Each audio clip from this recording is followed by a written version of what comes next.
Terima kasih masih bersama Cerita Anime. Cerita berlanjut mengikuti sesi pelatihan awal yang melibatkan Goku dan Gohan di alam ruang hiperbolik. Gohan tampak babak belur dan berdiri di hadapan ayahnya yang masih berada dalam wujud Ultra Instinct.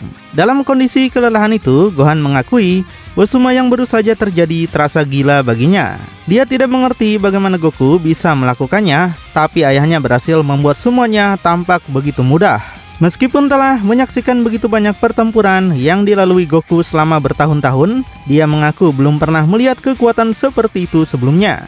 Bahkan sulit baginya untuk membayangkan bahwa masih ada kekuatan lain yang belum digunakan Goku.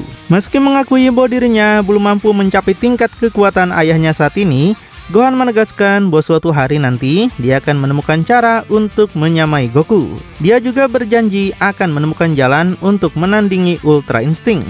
Mendengar hal itu, Goku mengatakan bahwa Gohan tidak harus menyalahkan dirinya sendiri hanya karena tertinggal sedikit. Baginya, masih banyak hal yang harus dialami dan dilalui Gohan, terlebih karena mereka sudah lama tidak menjalani latihan seintens itu. Goku menegaskan bahwa putranya sebenarnya jauh lebih kuat daripada yang dia sadari. Selain menjadi petarung hebat, Gohan juga seorang sarjana dan ayah yang baik. Karena mereka sudah berlatih selama berjam-jam, Goku menyarankan agar mereka beristirahat sejenak sebelum melanjutkan latihan. Dia kembali menegaskan bahwa Gohan adalah putranya dan dia sangat percaya pada potensinya. Bagi Goku, Gohan memiliki kehebatan besar dalam dirinya, tapi dia tidak boleh memaksakan diri. Dia mengingatkan putranya pada masa ketika mereka berlatih untuk menghadapi Cell, lalu menyarankan agar mereka berhenti sejenak untuk mengevaluasi keadaan sebelum melanjutkan. Namun, Gohan langsung menolak. Dia merasa Goku hanya menawarkan istirahat karena dirinya yang kelelahan. Baginya, Goku masih mampu terus bertarung dan dia sendiri bukan tipe orang yang mundur atau berhenti begitu saja. Goku menjelaskan bahwa masalahnya bukan soal berhenti. Memang benar dirinya masih bisa melanjutkan latihan, tapi itu tidak akan berguna jika Gohan sudah tidak mampu mengikuti. Dia tidak ingin memaksakan latihan, sementara tubuh Gohan masih berusaha menyesuaikan diri dengan intensitas latihan mereka. Karena itu, Goku mengulurkan tangan dan mengusulkan agar mereka mengambil waktu beberapa menit untuk beristirahat sebelum kembali melanjutkan dari titik terakhir. Dia juga mengatakan bahwa selama berada di ruang waktu hiperbolik, Gohan sudah berkembang jauh lebih kuat dibanding saat pertama kali mereka masuk. Gohan mengaku masih merasa kesulitan membiasakan diri dengan semua itu, tapi akhirnya dia setuju untuk mengambil istirahat sekitar 10 menit. Goku lalu mengatakan bahwa apapun yang akan terjadi dengan semesta 13 nanti, dia yakin Gohan akan siap menghadapi siapapun yang dipilih Rino untuk menjadi lawannya. Setelah itu, dia mengusulkan agar mereka makan sesuatu terlebih dahulu sebelum kembali berlatih. Gohan setuju, tapi sebelum itu, dia ingin menanyakan sesuatu. Dia bertanya seberapa yakin Goku terhadap kemampuan Ultra Instinct dalam memahami sifat asli seseorang setelah bertarung dengannya. Dan apakah Goku benar-benar yakin bahwa dirinya sudah selesai berlatih untuk saat itu? Goku mengaku tidak begitu yakin. Baginya, semua itu tergantung pada siapa lawan yang dihadapinya. Dia kemudian mulai bertanya apa sebenarnya maksud Gohan dengan pertanyaan itu. Namun, sebelum Goku sempat menyelesaikan kalimatnya, terjadi perubahan yang mengejutkan. Di luar dugaan, Gohan langsung melancarkan pukulan ke arah ayahnya. Gohan menjelaskan bahwa alasan dia menanyakan hal itu adalah karena dia penasaran bagaimana Ultra Instinct bekerja ketika pertahanan Goku sedang turun. Tepat setelah Goku menghentikan pukulan itu, Goku menyadari bahwa putranya ternyata sudah mengujinya sejak awal. Gohan mengakui hal itu. Dia mengingatkan bahwa Goku seharusnya tahu lebih baik daripada siapapun bahwa dirinya bukan tipe orang yang berhenti begitu saja. Dia ingin terus berlatih sampai salah satu dari mereka benar-benar tidak mampu melanjutkan. Pada saat yang sama, aura kekuatan Gohan meledak keluar dan bahkan berhasil mendorong Goku mundur.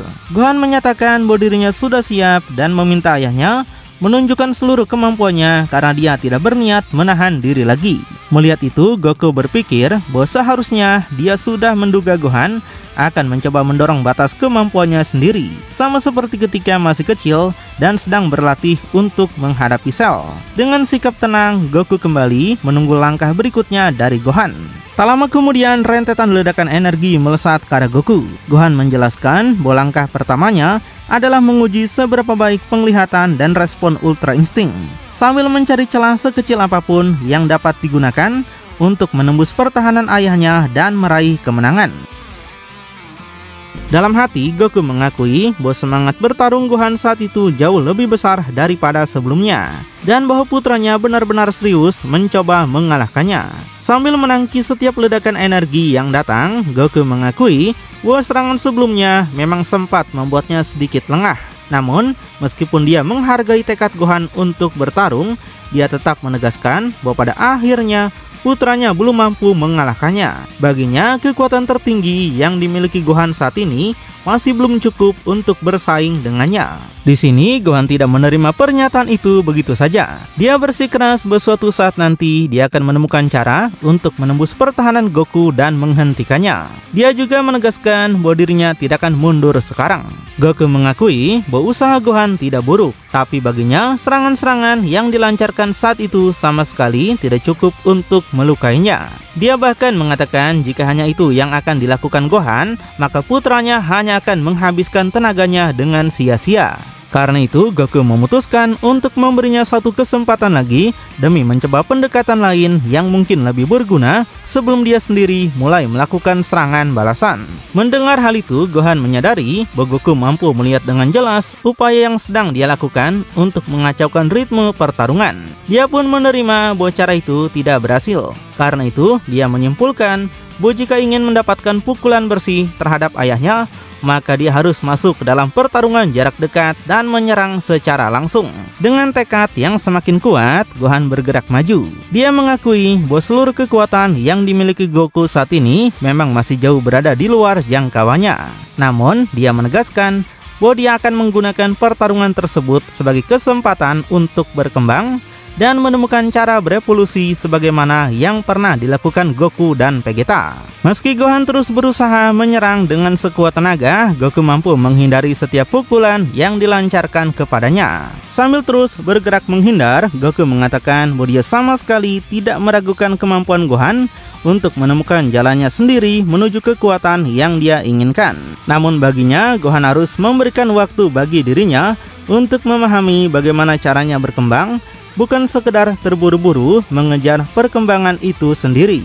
Goku mengakui bahwa Gohan memang belum siap untuk menyamai dirinya maupun Vegeta, tapi dia percaya bahwa putranya sedang bergerak menuju ke arah tersebut. Dia kembali menekankan bahwa satu-satunya cara untuk mencapai tujuan itu adalah dengan menemukan jalannya sendiri dan berjalan di atas jalan itu hingga menjadi sosok yang memang ditakdirkan untuk dia capai.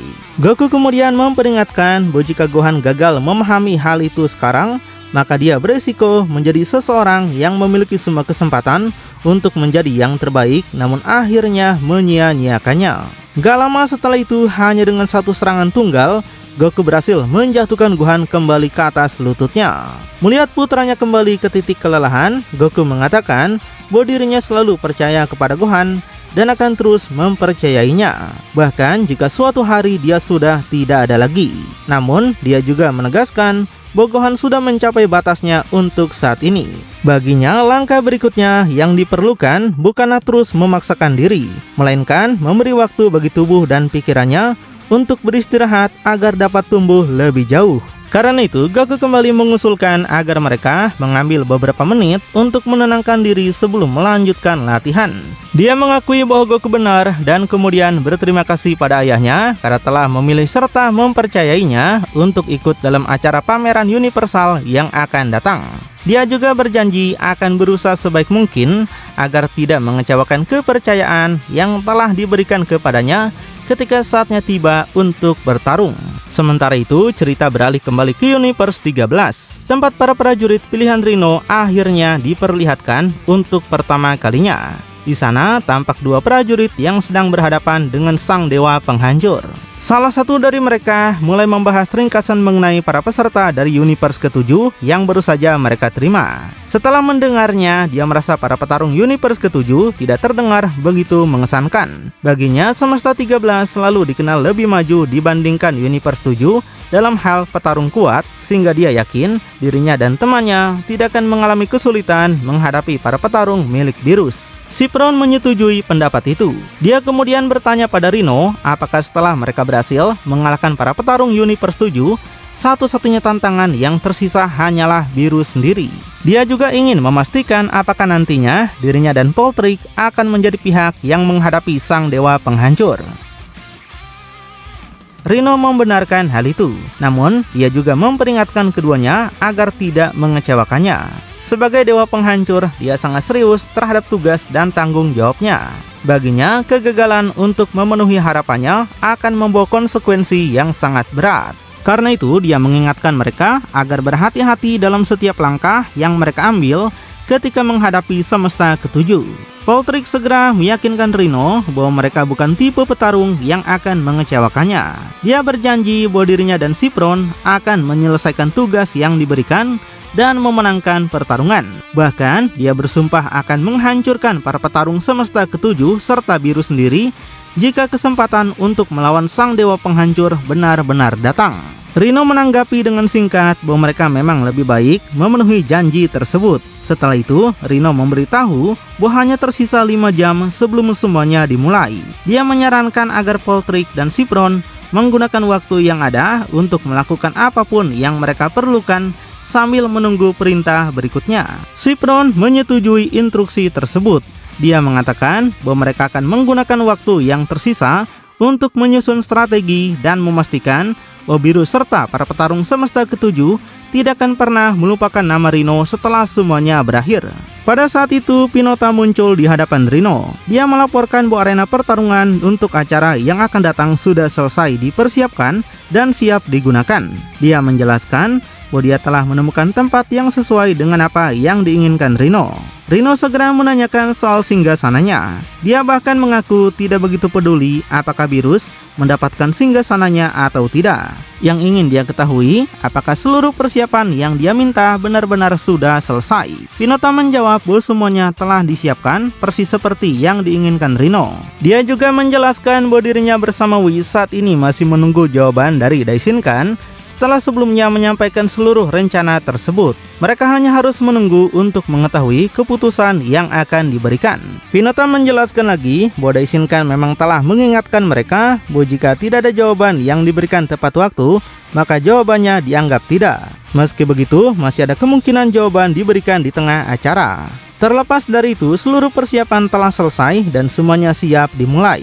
Mendengar hal itu, Rhino merasa puas. Dia mengatakan bahwa Universe ke-7 kini hanya tinggal beberapa jam lagi dari kehancuran dan dia tidak sabar melihat ekspresi Beerus ketika hal itu terjadi, terutama jika mereka mendapat kesempatan untuk bertarung secara langsung. Karena itu, dia mengajak semua orang menuju arena untuk menunggu kedatangan Universe ke-7 sambil mempersiapkan diri. Sementara itu, di semesta ke-7, waktu yang tersisa kini hanya tinggal 30 menit. Whis mulai bertanya-tanya apa yang membuat Goku begitu lama kembali setelah mencari rekan bertarung.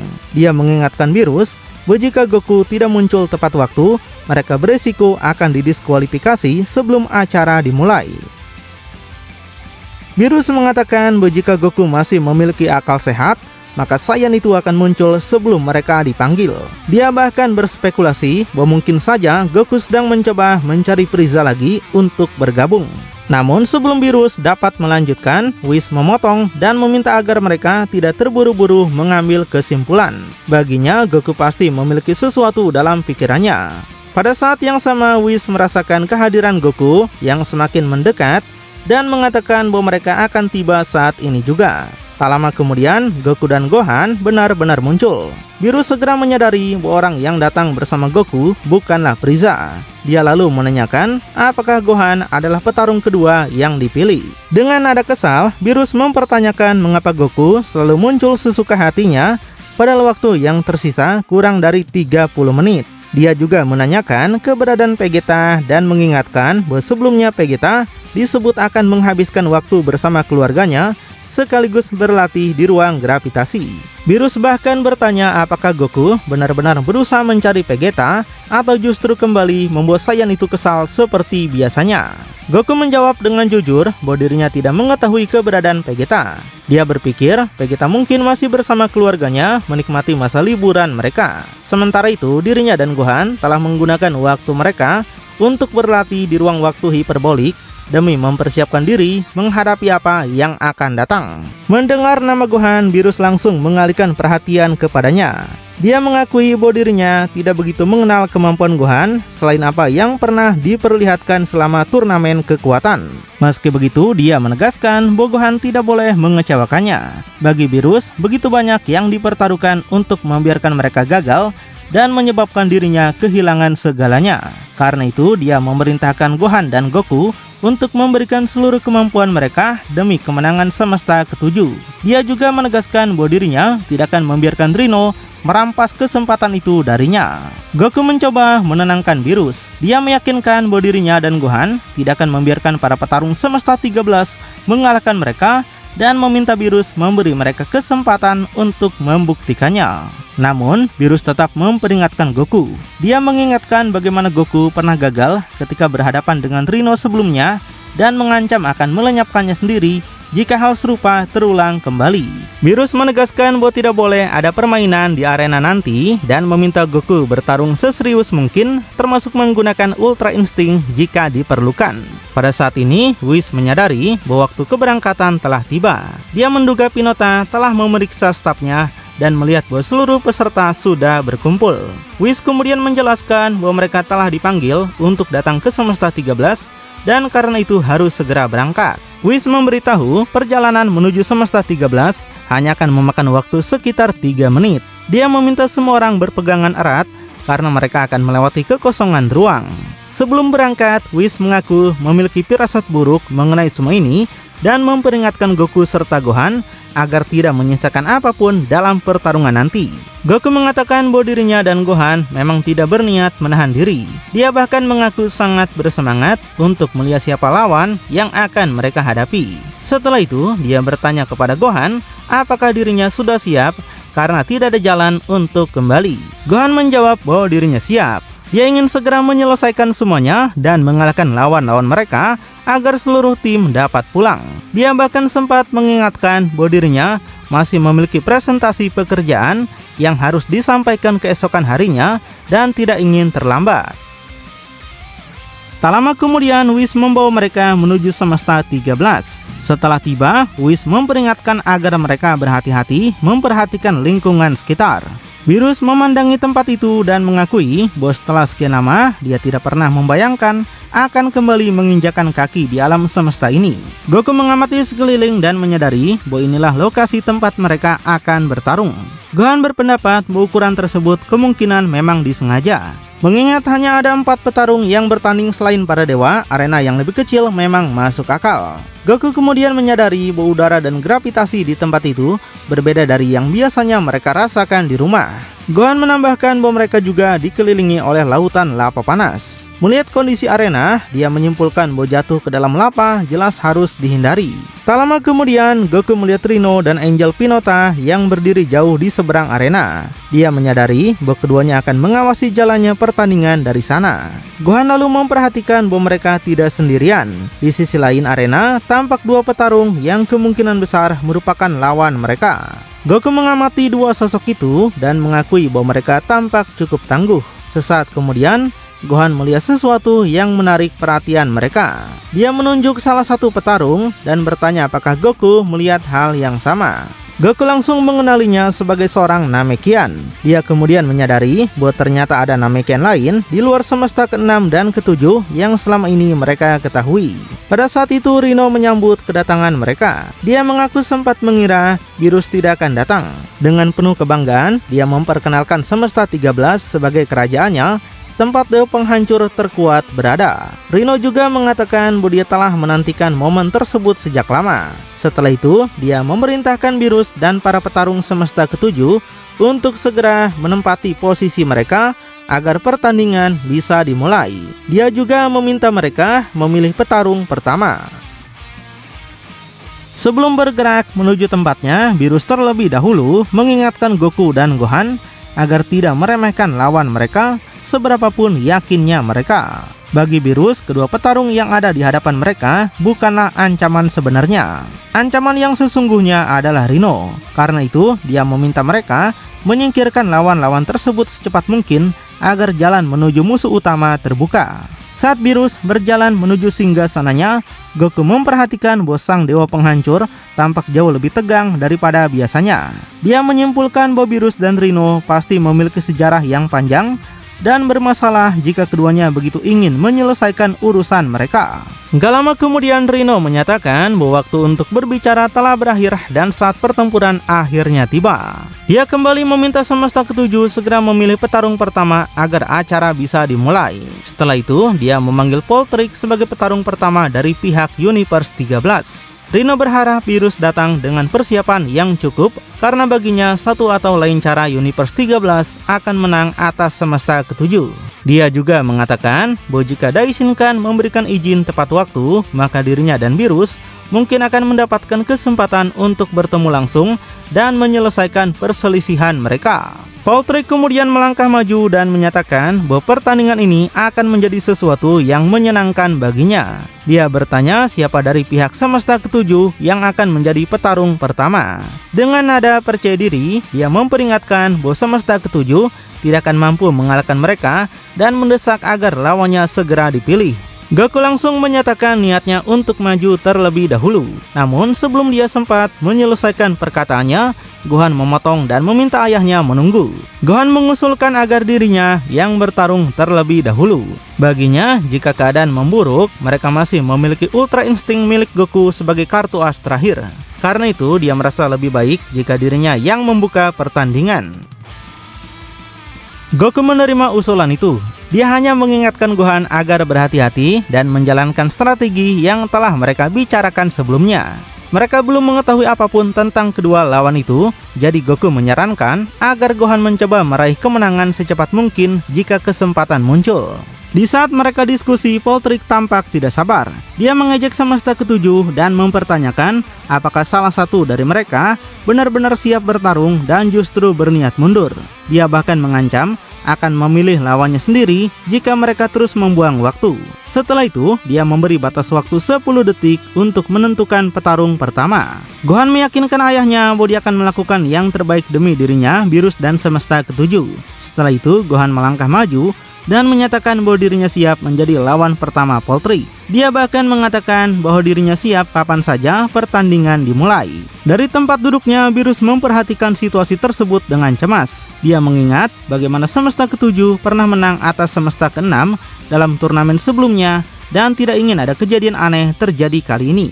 Karena itu, dia memperingatkan Goku agar tidak merencanakan sesuatu yang mencurigakan bersama para petarungnya. Beerus menegaskan bahwa dia tidak berminat memainkan permainan Rhino dan meminta agar pertandingan segera dimulai sehingga semesta ketujuh dapat meraih kemenangan. Rhino menanggapi dengan mengejek Beerus. Dia bertanya apakah Beerus mulai merasa gugup. Rhino meyakinkan bahwa semuanya akan berakhir lebih cepat daripada yang dibayangkan dan menyarankan agar Beerus mulai memikirkan rencana cadangan untuk semesta ketujuh kalah dari semesta 13. Tapi tepat pada momen itulah cerita Beyond Dragon Ball Super dari kebangkitan semesta 13 chapter ke-5 pun kemudian berakhir. Lalu bagaimanakah kelanjutannya? Makin penasaran? Tonton kelanjutannya di channel Cerita Anime. Ceritanya anime masa kini.